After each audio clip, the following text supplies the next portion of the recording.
Dalam Bapa dan Putra dan Roh Kudus. Allah Tritunggal Maha Kudus, Bapa, Putra dan Roh Kudus.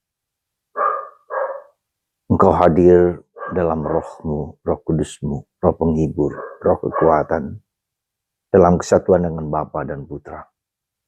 Bantu kami untuk merasakan, mengalami, dan tergerak untuk selalu melakukan yang baik. Terpujilah namamu kini dan sepanjang segala masa. Amin.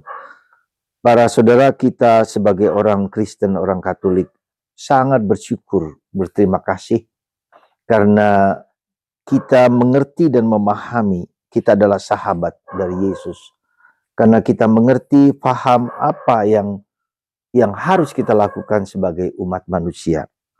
Kita adalah sahabat dari Yesus. Karena itulah Yesus mengatakan, engkau bukan lagi hamba, tapi engkau sahabat. Karena kita mengerti Allah Tritunggal.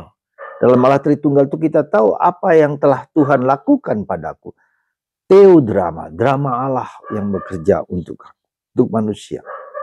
Hari ini kita disuguhi dan diberikan rahmat, Roh Kudus, Roh Allah sendiri. Allah sendiri, bukan manusia, Allah sendiri. Yang berkehendak untuk membimbing, menuntun, menggerakkan hidup kita. Dan Roh itu secara nyata, secara kelihatan, secara fisik, secara dialami oleh para rasul. Jadi kehadiran Tuhan dalam Roh Kudus berupa lidah-lidah api yang menggerakkan orang untuk mengerti dari bahasa apapun. Ini menunjukkan lintas situasi bahwa Allah melampaui segala-galanya. Keterbatasan, ketidakmampuan kita berkomunikasi dimengerti, diberikan Roh itu kepada para rasul hingga mereka mengerti apa yang sesungguhnya terjadi dalam hidup mereka. Jadi secara fisik bisa kelihatan. Tetapi dalam konkretnya, dalam kehidupan kita tidak serta-merta seperti itu.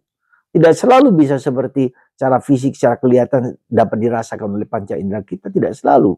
Karena itu Roh Kudus bisa berupa air, bisa berupa angin, bisa berupa burung dara, bisa berupa inspirasi, bisa berupa pencerahan, bisa berupa tindakan-tindakan yang out of the box, tiba-tiba muncul sesuatu yang tidak kita pikirkan tapi kemudian muncul dan itu menggerakkan orang untuk melakukannya dan segala macam. Nah karena itulah maka Paulus dalam bacaan kedua mengingatkan kita sekali lagi akan apa sih Roh Kudus itu. Dan apa yang bukan Roh Kudus itu. Maka surat Paulus kepada umat di Galatia menjadi ukuran indikasi bagaimana hidup kita itu sungguh-sungguh dipenuhi dengan Roh Kudus. Jadi ciri-cirinya kita bisa melihat di sini adalah Roh Kudus itu apa? Roh Kudus itu buah-buah roh yang bisa kita lihat. Ya. Kadang-kala kita bisa merasakan, tetapi banyak kali justru tidak kita rasakan. Maka akan nampak indikasi buah-buahnya aja kita lihat. Nah, kita lihat satu persatu lah supaya kita sadar. Roh itu kasih. Ya. Kasih itu, roh itu adalah roh yang berarti ingin membuat orang lain lebih baik. Ya, ya. Melakukan sesuatu yang untuk kebaikan orang lain. Ya. Sesuatu yang baik bagi orang lain. A goodness, kindness for everybody. Ya. Jadi kasih itu adalah berani mengorbankan diri untuk kebaikan orang lain. Kasih. Nah, jadi sejauh mana kasihku itu aku melakukan segala yang baik. Apapun juga yang baik. Kemudian sukacita. Apakah kita sukacita bukan... Ini semua roh itu bukan hanya perasaan loh ya. Sukacita itu adalah kegembiraan yang melampaui kegembiraan. Dalam penderitaan pun orang tetap bersukacita, tetap bergembira. Dalam situasi yang berat pun orang tetap punya kekuatan, punya daya untuk bisa menjalankannya itu. Kemudian juga damai, sejahtera, damai. Kesatuan pikiran, perasaan, dan kehendak, damai. Ketenangan, lebih daripada ketenangan, tapi damai. Yang tak dapat diambil oleh dunia. Sabar. Siapa yang tidak sabar? Orang kita menjadi mudah marah, mudah tersinggung, mudah kecewa. Ya. Sabar. Berani menerima situasi apapun. Yang sejelek apapun, damai. Ya. Sabar. Murah hati. Ya. Ikhlas memberikan sesuatu kebaikan pada orang. Menolong orang lain. Bukan hanya murah hati itu dalam uang, tidak. Ya. Kemudian kebaikan, kindness, ya. Kebaikan. Jadi apa ya, kebaikan sesuatu yang sesuatu yang tidak jelek gitu loh. Sesuatu yang tidak rusak. Jadi ada yang kebaikan, ada sesuatu yang berharga, yang bernilai bagi orang lain. Lalu kesetiaan. Nah, kita bisa melihat apakah Anda setia dengan pasangan kita, pasangan Anda, dengan anak-anak. Saya sebagai pastor juga setia dengan tugas-tugas saya.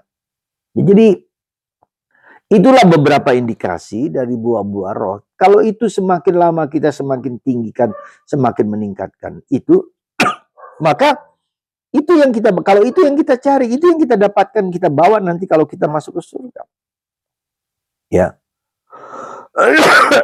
Jadi apa yang kita cari di dunia ini?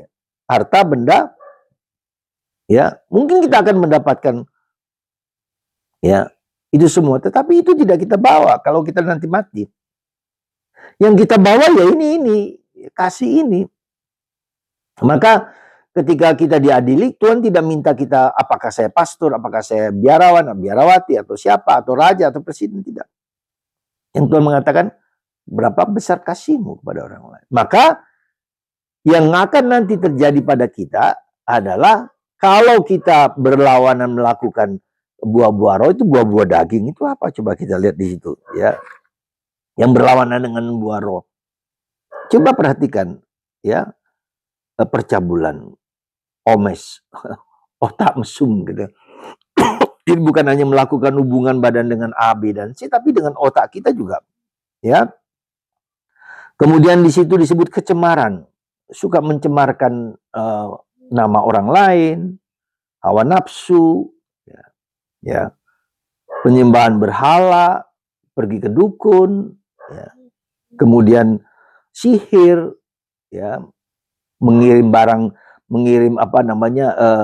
niat-niat jahat kepada orang lain. Jadi bukan hanya bahwa dengan kekuatan jahat, kalau saya berpikiran jahat kepada A, B, dan C dimanapun, saya mengirimkan kejahatan kepada orang lain, ya, percekcokan, iri hati, amarah, ya, marah-marah, kepentingan diri sendiri, percideraan, roh pemecah dan kedengkian, kemabukan. Nah, ini cocok nih untuk kita nih, orang Batak di sini mabuk, ya, minum moke, minum tuak sampai mabuk, lupa istri, lupa anak, lupa dan seterusnya, estapora dan sebagainya.